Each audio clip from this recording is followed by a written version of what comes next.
अस्सलाम वालेकुम। Programme dialogue के साथ मैं हूं अनमोल हक। प्रोग्राम में बात करेंगे सियासी माहौल के हवाले से भी और पीटीआई के लिए जो हम फैसला सामने आया 20 दिन के अंदर इंट्रा पार्टी इलेक्शंस के हवाले से, उस पर बात करेंगे कि क्या पीटीआई 20 दिन के अंदर अब इंट्रा पार्टी इलेक्शंस करवाएगी या इस फैसले के खिलाफ अब अपील की जाएगी। प्रोग्राम में हमें ज्वाइन करेंगे सेनेटर हुमायूं मेहमद साहब, रहनुमा पीटीआई। इसके अलावा महमूद मौलवी साहब हमारे साथ मौजूद होंगे, रहनुमा IPP, और कंवर दिलशाद साहब होंगे, साबिक सेक्रेटरी इलेक्शन कमीशन। सबसे पहले सेनेटर हुमायूं मेहमद साहब, हमारा रहनुमा पीटीआई हमारे साथ मौजूद है। सर, बहुत शुक्रिया आपकी ज्वाइनिंग के लिए। सर, सबसे पहले पीटीआई के लिए एक बड़ा चैलेंज सामने आ गया है, 20 दिन के अंदर इंट्रा पार्टी इलेक्शंस का कह दिया गया है। तो सर, ये पॉसिबिलिटी है पीटीआई की जानिब से, क्योंकि पिछले दिनों में ये भी कहा जा रहा है कि कुछ रहनुमा रुपोश हैं, कुछ जो है वो अभी मंजर आम पर नहीं आ सकते, तो वोटिंग उस तरह से बाकायदा तरीके से नहीं हो सकेगी। तो सर, पीटीआई का कह लें कि क्या मौक़िफ़ है कि क्या 20 दिन के अंदर ये इंट्रा पार्टी इलेक्शंस पॉसिबल होंगे? शुक्रिया जी।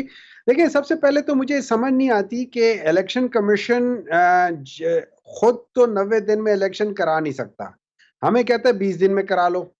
ठीक है, अच्छा, इसमें विद ड्यू रिस्पेक्ट, ठीक है, अच्छा, इसमें उन लोगों ने ये फैसला महफूज किया था सितंबर में। तो भाई, अगर आपने हमसे इलेक्शन करवाने थे सितंबर में बता देते, हम कर लेते, तो आपने इतना डिले क्यों किया है? अब बात आ जाती है, हम लोग, जो मेरी इत्तला है, हम लोग इस प्रोसेस को, या जो ये ऑर्डर आया है, हम इसको चैलेंज करेंगे कोर्ट में कि ये गलत फैसला है, ठीक है, और वी विल ट्राई टू सी कि ये क्या हो सकता है। लेकिन एट द सेम टाइम हमारा नॉर्मली प्रोसेस ये हो जाता है कि हमारे पाकिस्तान तहरीक इंसाफ में 2 पैनल्स बनते हैं। वो लोग पूरा जो हमारा इलेक्टोरल, जो हमारा वोटर होता है, वो सारा आता है और उसमें फिजिकल वोटिंग होती है और गिनना होता है। इसके लिए अगर आप देखें तो इसमें प्रॉब्ली 20 डेज ठीक नहीं होते हैं।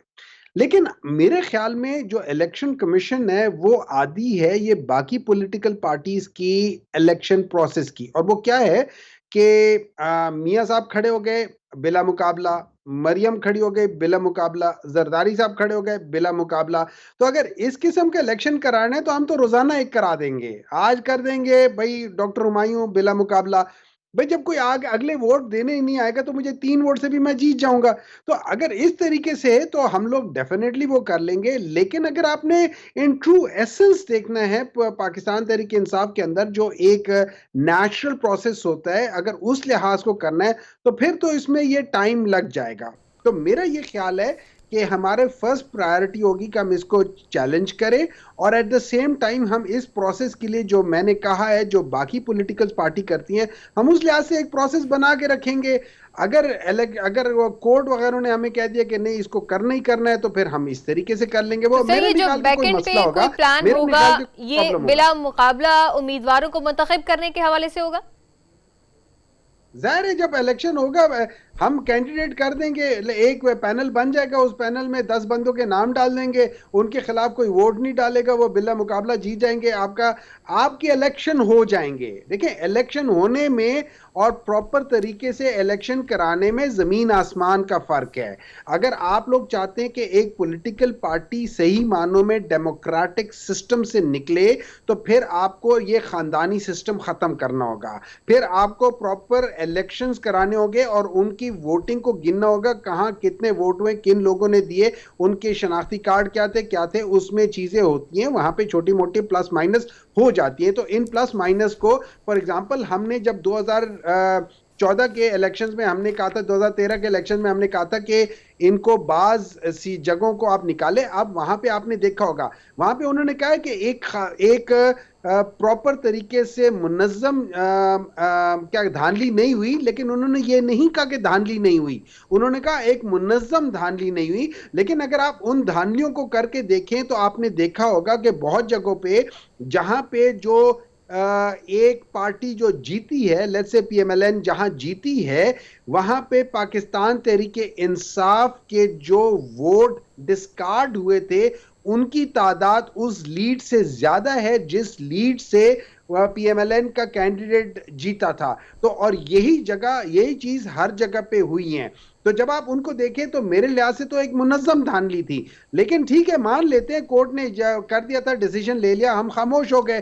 तो असल चीज ये हो जाती है कि जब आप इन किस्म की चीजें करते हैं तो आपको बात चीजों को इग्नोर करना होता है, और मैं समझता हूं कि इलेक्शन कमीशन को इन बातों को इग्नोर करते हुए पाकिस्तान तहरीक इंसाफ को बल्ले का निशान देते हुए उसको इजाजत देनी चाहिए कि आप ये तो कर सर ले। पीटीआई अगर आप बिल्कुल भी कोशिश नहीं करी कि ये 20 दिन के अंदर इंट्रा पार्टी इलेक्शंस हो जाएं, या अपील करना ही हतमी फैसला है? देखिए, अगर आप मुझसे पूछे ना एज अ पॉलिटिकल वर्कर, मुझे पता है बिकॉज हमारे 2013 के जो इंटर पार्टी इलेक्शन थे उसमें भी मैंने हिस्सा लिया हुआ था, and I was one of the candidate who one. मुझे पता है हमने किस तरीके से सारे इलेक्टोरल जो वोटर थे उनके पास एक एक के पास जाके हमने उनसे वोट मांगे थे।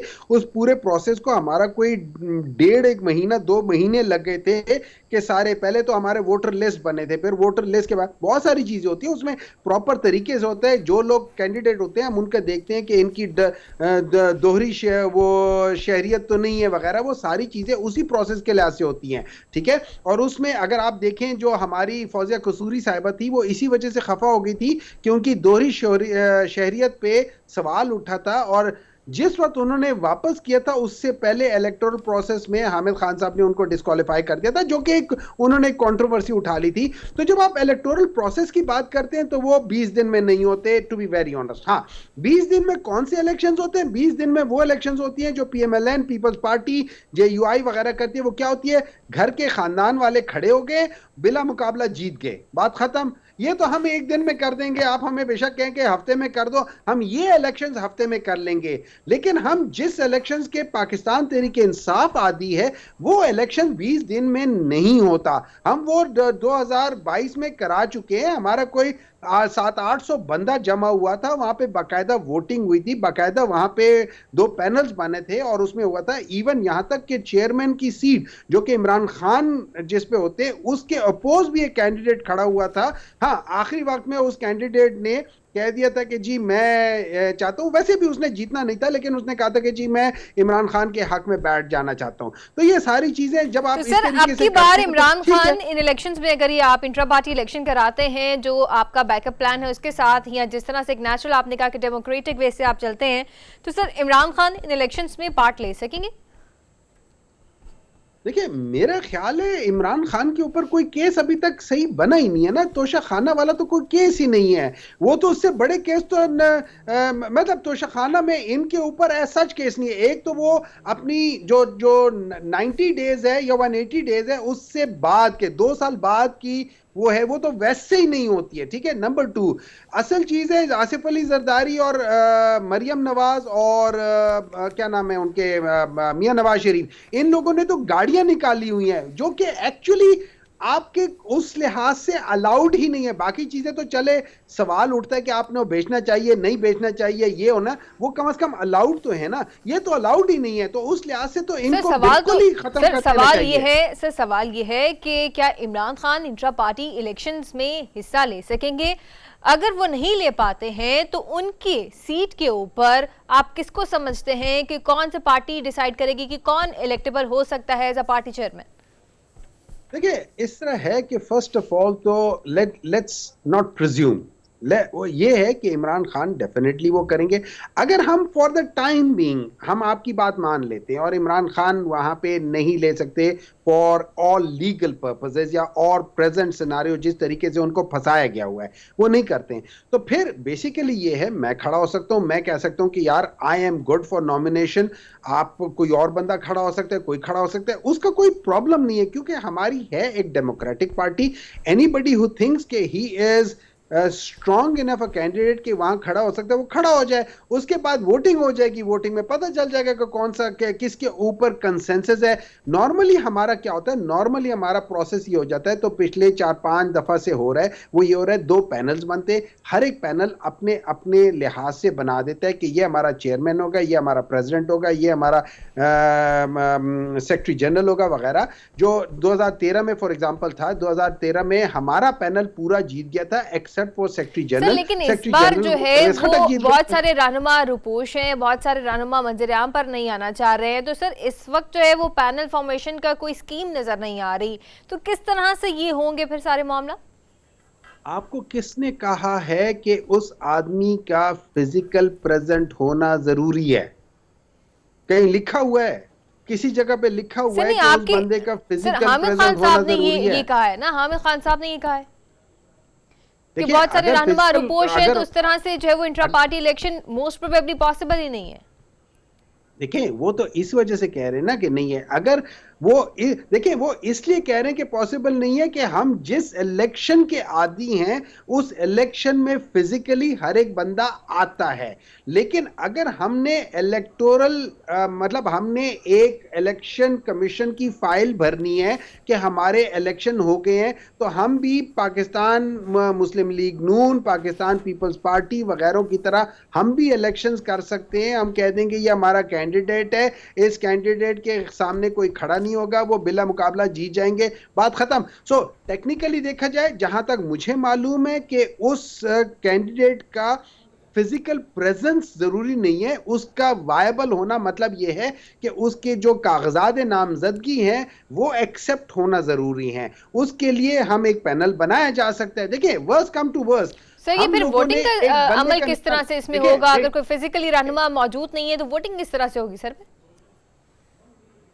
आपको आमतौर पर ये हो जाता है कि जो जो जेल में भी एक बंदा बैठा हुआ है वो जेल से इलेक्शन लड़ लेता है, वो बाहर तो नहीं जाता, कर लेता है। देखिए बात ये हो जाती है, अगर हमने ये प्रोसेस करना है और 20 दिन में करना है तो हमारा मकसद क्या? हमारा मकसद ये है कि हम अपने बल्ले का निशान बचा लें, उससे ज्यादा बड़ा मकसद तो कोई नहीं है ना, ठीक है? तो फिर उस मकसद को बचाने के लिए हम बिल्कुल इस तरीके से कर सकते हैं, लेकिन अगर हमारा मकसद इलेक्शन स्ट्रेटेजी के ऊपर बात कर लेते हैं सर। इमरान खान ने कहा कि पीटीआई के जो चेयरमैन है उन्होंने कहा कि अब जो है वो मैं खवातीन और वकला को मैदान में लेकर आऊंगा, तो सर क्या ये स्ट्रेटेजी जो है वो फाइनलाइज्ड है? देखिए उन्होंने ये कहा है कि मैं लेकर आऊंगा, मेरे ख्याल में ये एक अच्छी बात है, लेकिन क्या ये फाइनलाइज है? क्या सारे वकला सारी वुमेन होंगे? प्रोबेबली नॉट, ठीक है?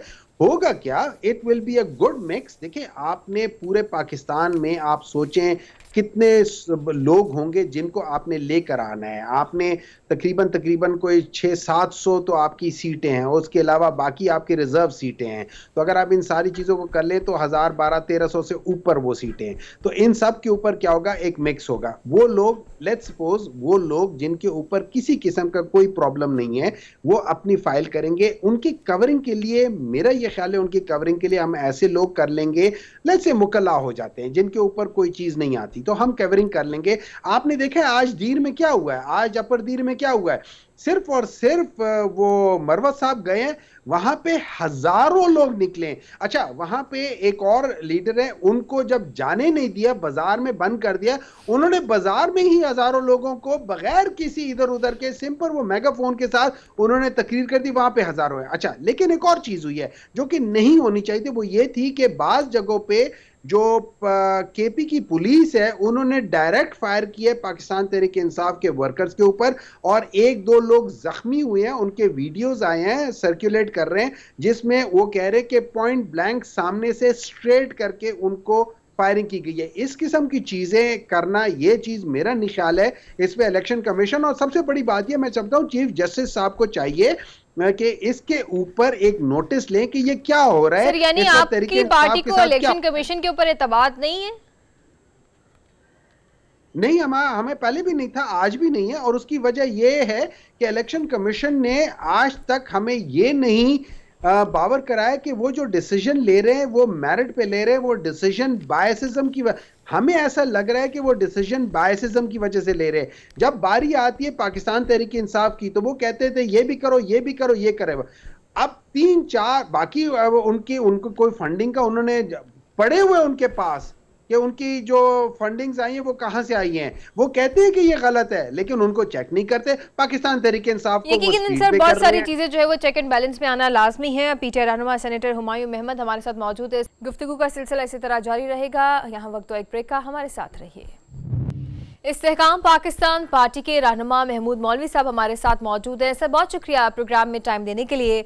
सर सबसे पहला सवाल कि सिंध के अंदर अगर आईपीपी की क़यादत की बात की जाए तो आपके अलावा बहुत से और भी रहनुमा मौजूद हैं, लेकिन वो इतने सरगर्म नज़र नहीं आते, वो इतनी उनकी इन्वॉल्वमेंट नज़र नहीं आ रही। सर इसकी क्या बुनियादी वजह है? क्या पार्टी के कुछ इंट्रा पार्टी इख्तलाफात हैं या कोई और मामला है? बिस्मिल्लाह रहमान रहीम। देखिए इंटर पार्टी कोई इख्तलाफात नहीं है, और जो है कुछ लोग जो है वो इंतज़ार कर रहे हैं कि देखें इलेक्शन के शेड्यूल अनाउंस हो जाए तो वो उसके बाद बहुत एक्टिवली आएंगे। अब आपने देखा होगा 2 दिन कबल जो है इमरान इस्माइल साहब बड़े एक्टिवली आए जब वो 32 लोग जो जिन्होंने ज्वाइन किया था। तो अब स्लोली स्लोली जो है वो एक्टिव आना शुरू करेंगे। मेरा ख्याल से इमरान इस्माइल साहब मंडे से काफ़ी एक्टिवली जो है मीडिया पे भी आएंगे और ऑफिस में तो आ ही रहे हैं।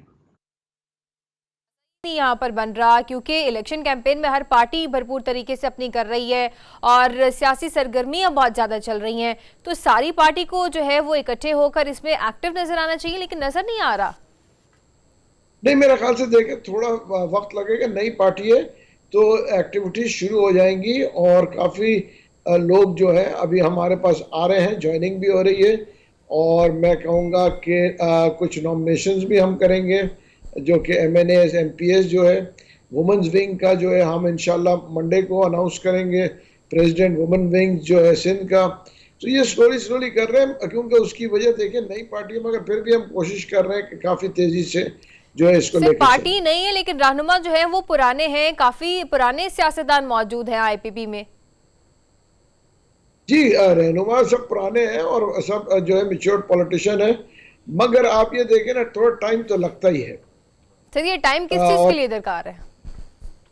अभी एक हफ्ता, मेरे ख्याल से एक हफ्ते के अंदर आपको एक्टिविटीज बहुत ज्यादा नजर आएंगी जिस हिसाब से पंजाब में आ रही है उससे मेरे ख्याल से बेहतर ही मुझे नजर आ रहा है। सर यकीनन पुराने चेहरे तो हैं यकीनन और पार्टी नई है, तो सर ये वो जो वोट बैंक है वो किस तरह से इकट्ठा होगा? IPP किस तरह से अवाम से वोट का तकाजा करेगी? क्योंकि आपको सारी सूरत हाल का पता है कि किस तरह से PTI से लैदगी इख्तियार करके IPP बनी और इसके अलावा PTI पार्लियामेंटेरियंस भी बनी, तो वोट बैंक कहाँ से आएगा इसका IPP का?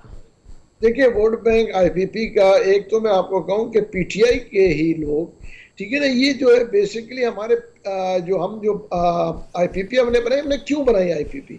हमने IPP इसलिए बनाई कि PTI के अंदर डिफरेंस ऑफ ओपिनियन दो पार्टीज का बड़ा मैं कहूँगा दो नजरियाती इशू आ गया था। एक जो कि लोग फौज के अगेंस्ट जा रहे थे और फौज के ऊपर जिन्होंने असासों पे भी हमले किए और फौज के पीछे बुरा भला करे थे। दूसरे जो लोग IPP पे आए हैं वो ये बड़े क्लियर मैंडेट के साथ है कि देखें जी फौज हमारे मुल्क की रीढ़ की हड्डी है और हम इसके साथ हैं और हम हमेशा फौज के साथ ही रहेंगे। और मेरे ख्याल से ये एक जो है डिफरेंस एक मेजर यही है। बाकी जो हमारा जो IPP का मंशूर है उसमें भी हम बड़े क्लियर हैं कि हम जो है अपने मंशूर को लेके चलेंगे जिसमें आवाम के लिए, गरीब आवाम के लिए 300 यूनिट तक बिजली फ्री की बात कर रहे हैं। हम जो है नौकरियों की जो बात नहीं कर रहे हैं, हम ये कह रहे हैं तनख्वाहें बढ़नी चाहिए। तो सर ये सारी चीजें तो जब IPP के रहनुमा जो PTI में थे तब तो ये दावे जो है वो तब भी किए जाते थे कि हम इस तरह से पार्टी को लेकर चलेंगे, आवाम के लिए ये आसानियां पैदा करेंगे, बिजली मुफ्त करेंगे, दीगर और भी बातें की जाती थी। सर ये बातें पुरानी नहीं लगती हैं? नहीं, देखें बातें पुरानी तो मेरे ख्याल से है, हर चीज जो है पुरानी और नई फिर रिवाइंड होकर नई हो जाती है। एक चीज मैं आपको बताऊं सर, इम्प्लीमेंटेशन भी तो किसी चीज का नाम है ना। देखिए डिलीवर नहीं हुई ना। देखिए एक बात मैं आपको बताऊं, PTI के दौर में बहुत सी चीजें डिलीवर नहीं हुई और बदकिस्मती से जो है स्पेशली मैं कहूँगा सिंध जो है बड़ा डिप्राइव रहा PTI के दौर में, इसमें कोई शक नहीं है। ख़ास तौर पे मैं यहाँ तक भी कहूँगा कि वो जो सैलाब ज़दगान थे उनके लिए जो चंदा जमा किया गया था, 8.5 अरब रुपए जमा हुए थे, उसमें से बदकिस्मती से सिंध को उसमें से 1 रुपया नहीं मिला। हालांकि 1 अरब का तो आखिरी में इमरान खान साहब ने वादा भी किया था, मगर ये हमारी बदकिस्मती थी कि 1 रुपया सिंध के सैलाब ज़दगान को भी नहीं दिया गया और कराची के भी लोगों को नहीं दिया गया। वो चेक्स बांटे गए पंजाब में और KPK में, यहाँ पे नहीं। तो मेरे ख्याल से थोड़ा सा would say difference of opinion बहुत सारा जो था वो उसके ऊपर हम नजरसानी कर रहे हैं। सर पंजाब के अंदर तो इस्तेकाम पाकिस्तान पार्टी जो है वो अक्सरियत के साथ आगे बढ़ने का एक इरादा कर रही है और एक दावा भी सामने नज़र आ रहा है। सर सिंध के अंदर अगर स्पेसिफिकली बात की जाए तो आपका क्या वहाँ पर मैंडेट होगा, किस तरह से आप सिंध के अंदर एक्सपेक्टेड हैं कि हम इतनी सीटें जीत जाएंगे या इस तरह से हमारा वर्कआउट होगा वहाँ पर? देखिए, मैं आपको एक रियलिस्टिक फिगर्स दूंगा, हमारा पॉलिटिकल फिगर नहीं दूंगा। हम तकरीबन जो है सिंध से 5 से मिनिमम 5 से 6 एमएनए की सीट निकालेंगे, और जो अभी इस वक्त तक जो हम देख रहे हैं, और कम से कम 10-12 जो है एमपीएस भी हम निकालेंगे। सर यकीनन सिंध का, अगर जैसे आपने बात की कि पीटीआई दौर में उस तरह से डिलीवर नहीं हो सका सिंध के अंदर, और सैलाब ज़दगान का भी आपने जिक्र किया, तो आईपीपी के अंदर जो है वो अक्सरियत रहनुमा वो हैं जो पीटीआई में थे एक दौर के अंदर। तो सर इस तरह से आईपीपी के ऊपर प्रेशर बिल्डअप नहीं हो जाता सिंध के अंदर ज्यादा? नहीं, देखिए सिंध के अंदर काफी ज्यादा प्रेशर है, मगर मैं आपको एक चीज बताऊं, देखें आईपीपी में जो भी लोग पंजाब में भी कर रहे हैं, इसमें काफी हमारे पास वहां पे इलेक्टेबल भी है, मगर सिंध में जो है हम जो है पीटीआई के ही काफी लोग आ रहे हैं, और इसमें कुछ आई वुड से बड़े नॉमिनल इलेक्टेबल्स भी आएंगे, ताकि हम एक जो गुलदस्ता बना के और इसको लेके चले। इसमें कुछ इलेक्टेबल्स होंगे, कुछ जो है नए लोग होंगे। देखिए ना, जैसे अभी बड़ा इशू चल रहा है कि सर ये नए लोग और इलेक्टेबल्स पुरानी जो जमातें हैं सिंध की वहां से आएंगे? जी, कुछ पुरानी जमातों से आ रहे हैं, बिल्कुल। ठीक है, तो सर ये जो इत्तेहाद चल रहा है सिंध के अंदर, स्पेशली अगर बात कर रहे हैं तो एंटी पीपल्स पार्टी इत्तेहाद चल रहा है, अलायंस बन रहा है, सर उसके अंदर आईपीपी का कोई रोल होगा? देखिए फिल वक्त तो कोई रोल नहीं है। उसकी वजह यह है कि हम अभी बेसिकली हमने कोई डिसाइड नहीं किया है, मगर मैं कहूँगा कि इसको रूल आउट नहीं किया जा सकता कि मेरी बहुत से लोगों से मुशावरत भी हो रही है और बातचीत भी हो रही है, और कुछ अरसे में मेरे ख्याल से मैं जब क्लियर हो जाऊंगा उसके बाद ही कोई डिसीजन लेंगे। यानी कि सर इत्तेहाद के चांसेस हैं आईपीपी की जानिब से?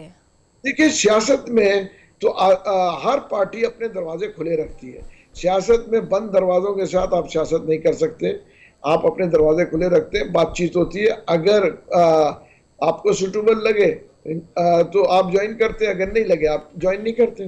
तो सर फेवरेबल पार्टी कौन सी होगी आईपीपी के लिए? अगर बात की जाए तो पाकिस्तान मुस्लिम लीग नवाज जो है वो भी एक बड़ा स्ट्रांग मैंडेट के साथ सामने नजर आ रही है। पाकिस्तान पीपल्स पार्टी की बात करें वो भी बड़े स्ट्रांग मैंडेट के साथ जो है वो सामने नजर आ रही है। तो आईपीपी के लिए मोस्ट फेवरेबल पार्टी कौन सी कंसिडर होगी? देखिए इसमें मैं फेवरेबल पार्टी के लिए इस वक्त मैं आपको कोई स्टेटमेंट नहीं दे सकता हूँ, क्योंकि दोनों पार्टीज जो है बड़े एक्टिवली रन में हैं, और पीएमएल-एन जो है पंजाब में काफ़ी एक्टिवली रन में है, और जिसको बलूचिस्तान में रन में है, बाकी सिंध में अभी सिंध के अंदर भी मुलाकातें जो है वो चल रही हैं नून लीग की जानिब से। आपकी आवाज कट गई सर। सिंध में भी नून लीग की बाकी जो सियासी पार्टीज हैं उनके साथ कह लें इत्तेहाद चल रहा है, मुलाकातें चल रही हैं, तो सिंध में भी पाकिस्तान मुस्लिम लीग नवाज उसी तरह से एक्टिव नजर आ रही है? नहीं, देखिए सिंध में एक्टिव होगा, मगर सिंध के देखें सिंध के लोग जो है ना, अब वो बेसिकली वो पीपल्स पार्टी और पीएमएल-एन से वो उनसे भी बेसिकली जो है खुश नहीं है। उसकी वजह ये कि दोनों के दौर में बदकिस्मती से सिंध ने तरक्की तो नहीं की, बल्कि पसमानदगी के तरफ ज़्यादा चले गए। उसकी वजह यह है, देखें कराची 73 में, मैं आपको बताऊं 1973 की बात कर रहा हूँ, कराची सिंगापुर से सुपीरियर था। दुबई वगैरह तो ये मिडिल ईस्ट की मैं बात नहीं कर रहा हूँ, तो हमारे सामने बने। आज वो जो रोशनियों का शहर आज किस हाल में है, आप लाड़काना की बात करें, आप सखर की बात करें, तो इन चीज़ों को मद्देनजर रखते हुए सिंध के अवाम भी काफ़ी मायूस है इन सियासतदानों से। सर आपने कहा कि पाकिस्तान पीपल्स पार्टी और नून लीग से जो अवाम है वो सिंध के अंदर अब उतनी पुरएतमाद नहीं है, तो यकीनन आपकी पार्टी भी इस हवाले से जो है वो शक व शुबात का जो है वो शिकार होगी। तो सर कोई तीसरी पार्टी है जिसके साथ आपका इत्तेहाद हो सकता है? वो कौन सी पार्टी हो सकती है इन दोनों के अलावा? देखिए इसके अलावा मैं आपको बताऊं, जैसे जीडीए में काफ़ी लोग हैं और इंडिपेंडेंट कैंडिडेट्स काफ़ी आ रहे हैं एग्रेसिवली, उनको भी देखा जा सकता है। और मैं कहूँगा कि कुछ जो है कौम परस्त पार्टीज जिसको आप बोलते हैं नेशनलिस्ट से भी बात हो सकती है। उसकी वजह यह कि नेशनलिस्ट को बुरे लोग तो नहीं है, सिर्फ उनका डिफरेंस ऑफ ओपिनियन है। और मेरे ख्याल से अगर सबसे बात करके आदमी चले कि अवाम के लिए हमको डिलीवर करना है ना, तो कोई भी पार्टी हो जो कि मुल्क से हमदर्दी रखते हो और अवाम से हमदर्दी रखते हो, मेरे ख्याल से उनको प्रायोरिटी देंगे। सर, सियासी इत्तेहाद बनाना आईपीपी के नजदीक या आपके नजदीक एक ऑप्शन होता है या आईपीपी की जरूरत है? देखिए, मैं ये कहूँगा कि ऑप्शन भी है और बाज़ जगहों पे ज़रूरत भी है।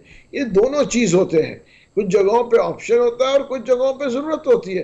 तो देखें, जब भी जैसे बहुत सारे पार्टीज कहते हैं कि जी हमारे पास 145 सीट पंजाब में है या 140 सीट, तो फिर अगर 140-45 है तो वो किसी से इत्तेहाद नहीं बनाएंगे। मगर जहाँ पे कुछ ऑप्शंस भी होते हैं और कुछ जगह पे ज़रूरी भी होता है। ठीक है सर, अगर इलेक्शन कमीशन की बात कर ली जाए, जिस तरह से फ्री एंड फेयर इलेक्शंस का जो है वो कहा जा रहा है, तो आईपीपी को बिलखसूस इलेक्शन कमीशन के ऊपर पूरा एतमाद है या नहीं? जिस तरह जरदारी साहब ने पिछले दिनों कहा कि हमें एतमाद है कि इलेक्शंस फ्री एंड फेयर होंगे, इलेक्शन कमीशन के ऊपर पूरे एतमाद है हम लोग, तो आईपीपी का क्या मौक़िफ़ है इस हवाले से?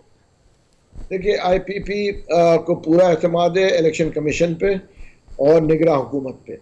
देखिए, हमें जो है इनके ऊपर एतमाद करना ज़रूरी है। जो आसिफ जरदारी साहब ने कहा, बड़ी खुशाइन बात की है।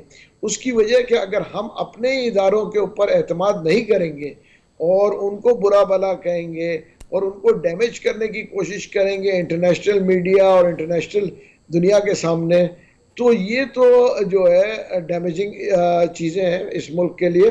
तो हम तो पूरा एतमाद करते हैं और मेरे ख्याल से जो भी रिजल्ट्स होंगे हम उसको एक्सेप्ट करेंगे। सर, एक इलेक्शन तो वो भी थे जिसके बाद एक बड़ा तवील सा धरना दिया गया था, तो तब जो है वो यही इदारे थे, यही लोग थे जो काम करने वाले थे, कुछ जो है वो पस पर्दा थे या जो फॉरवर्ड आ गए हैं, लीडिंग पोजीशंस के ऊपर आ गए हैं, तो उस वक्त ये एतमाद क्यों नहीं जाहिर किया गया इन तमाम इदारों के ऊपर जिनके ऊपर आज जाहिर किया जा रहा है आपकी जानिब से?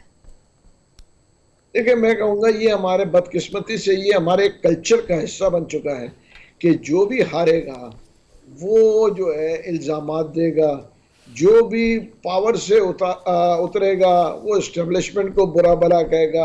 ये कल्चरल हिस्सा बन चुका है, इसके ऊपर मैं क्या आपको बहस करूं। उसकी वजह देखिए ना, बहुत सारी चीज़ जो है एक नॉर्म्स और कल्चर हो गया है। आप मुझे बताएं कौन से इलेक्शंस हैं जिसके ऊपर तनकीद नहीं हुई? आप पिछले 50 साल से आप ले लें, अयूब खान साहब के दौर में जो इलेक्शन हुए थे बीडी मेंबर्स के, उस दौर से मैं देखता हुआ आ रहा हूँ, आज तक इलेक्शंस के ऊपर एतजारात ही होते हैं और तनकीद होती रहती है। एतराज़ात और तनकीद का सिलसिला जारी रहता है। बहुत शुक्रिया, महवी रहनुमा आईपीपी हमारे साथ मौजूद थे। गुफ्तगू का सिलसिला इसी तरह जारी रहेगा। यहाँ वक्त एक ब्रेक का, हमारे साथ रहिए।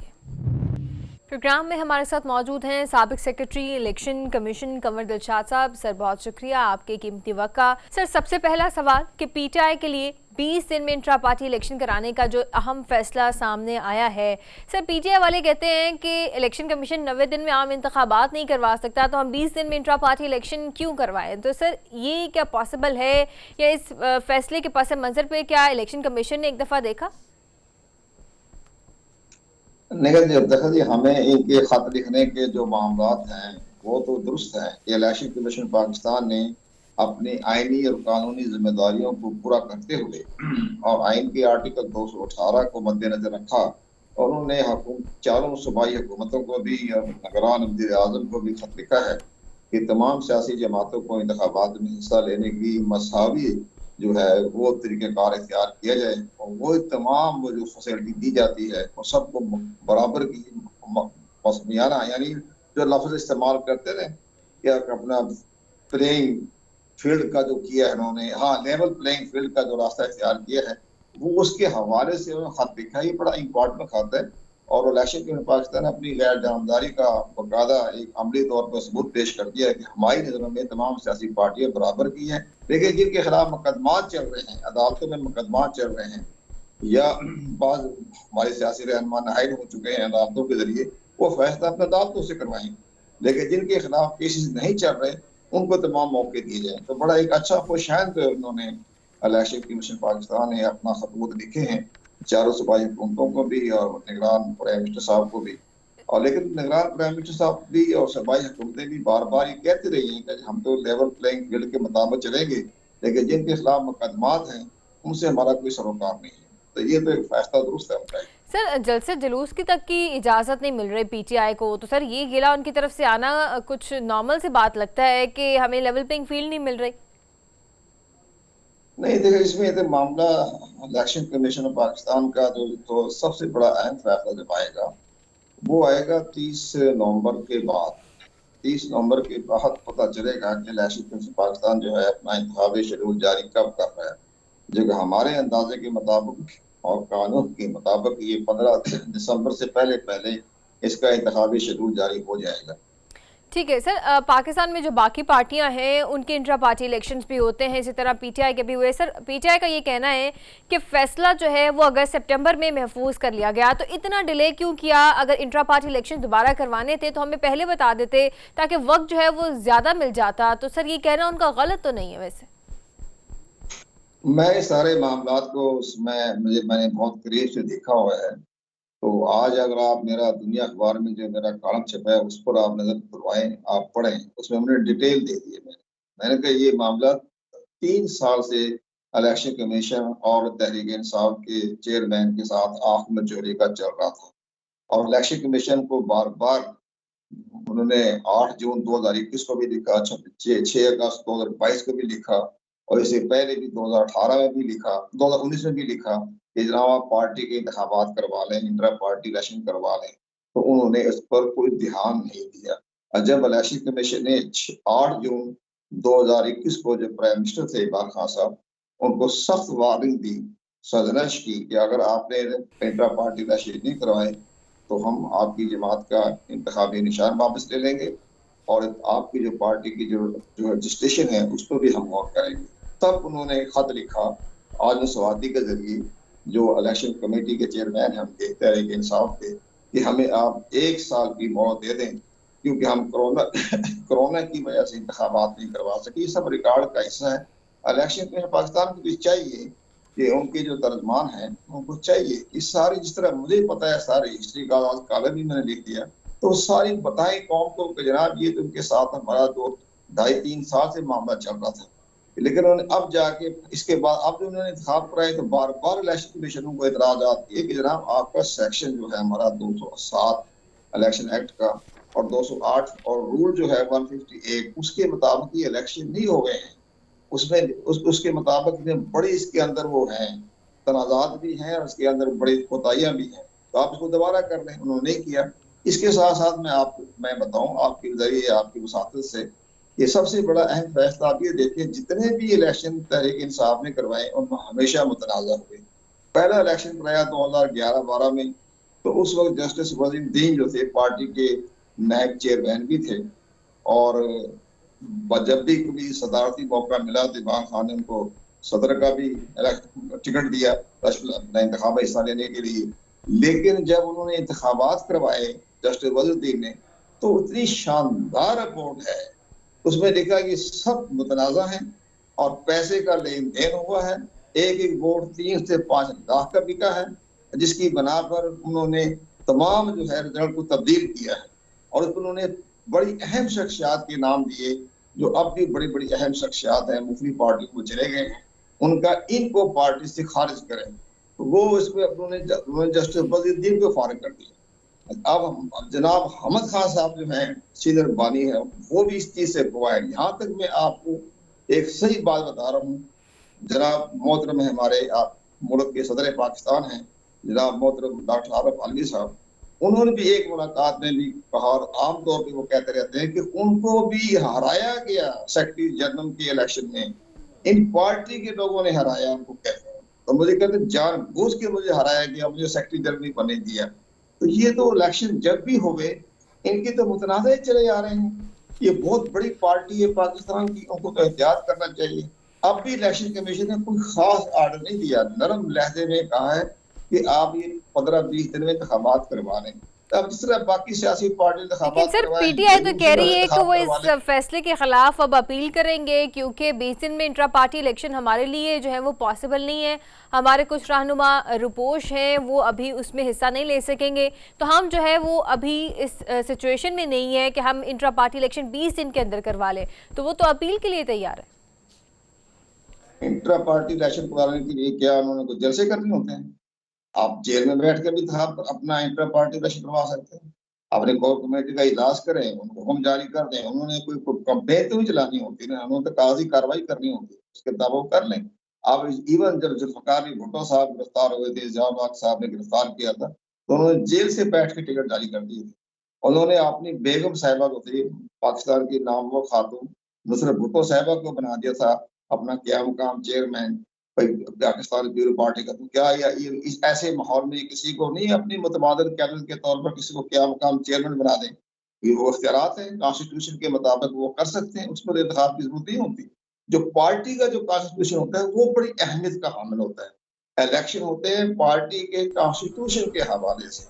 तो अभी अगर आप चाहें तो किसी को चेयरमैन बना दें, एक्टिव चेयरमैन, और वो जनाब इंतखाबात करवा दें, इसमें क्या फर्क पड़ता है? सर पीटीआई तो आपके ऊपर अदम एतमाद का इजहार कर रही है। पीटीआई ने तो कह दिया है कि हमें इलेक्शन कमीशन के ऊपर एतमाद ही नहीं है कि इलेक्शन जो है वो उस तरह से फ्री एंड फेयर होंगे जिस तरह होने चाहिए। भाई एतमाद तो हमेशा बात दुरुस्त का है, हर सियासी जमात को इलेक्शन कमीशन पर एतमाद नहीं होता। जो हारने वाली जमात होती है या जो पार्टी हुकूमत छोड़ देती है या सबकदोश कर देती है, तो वो इदारों पर एतमाद नहीं करते। ये तो हमारी सियासी रवायात चली आ रही हैं। अब उन्होंने अगर सियासी अगर हमको तहरीक इंसाफ को इलेक्शन कमीशन से एतमाद नहीं है, तो अब बताइए फिर एतमाद नहीं है तो उसी इदारे के पास उन्होंने जाना है, इंतखाबात में हिस्सा लेना है, अपना कागजात नामजदगी भी इलेक्शन कमीशन ही लेने हैं। तो वो तो एतमाद तो है, करना चाहिए। अगर कोई शिकायत है, जैसे उन्होंने तहरीक इंसाफ का वफद गया था मिलने, जैसे हमें अखबारात में पढ़ा है, पीटीआई अगर इंट्रा पार्टी खत लिख दिया कि तमाम जो है लेवल प्लेइंग फील्ड किया जाए, तो जाए हमें शिकायत अपनी बताएं कि जनाब आपके फैसले पे हमें ये एतराजात हैं, ये तावजात हैं। उसके सबसे बड़ा है कि अब फैसला आ चुका है, उसका फैसला हाई कोर्ट से सुप्रीम कोर्ट भी जा सकते हैं। सब लिखा हुआ है कि इलेक्शन कमीशन पाकिस्तान के फैसले के खिलाफ सुप्रीम कोर्ट में जा सकते हैं। तब सुप्रीम कोर्ट में जाए, सुप्रीम कोर्ट मुमकिन है इलेक्शन कमीशन पाकिस्तान के फैसले को करदम करा दे दे, तो बस ठीक है, इंतखाबात हो गए इंटर पार्टी इलेक्शन। इसमें एतमाद की क्या बात है? एतमाद तो इदारों को करना पड़ता है।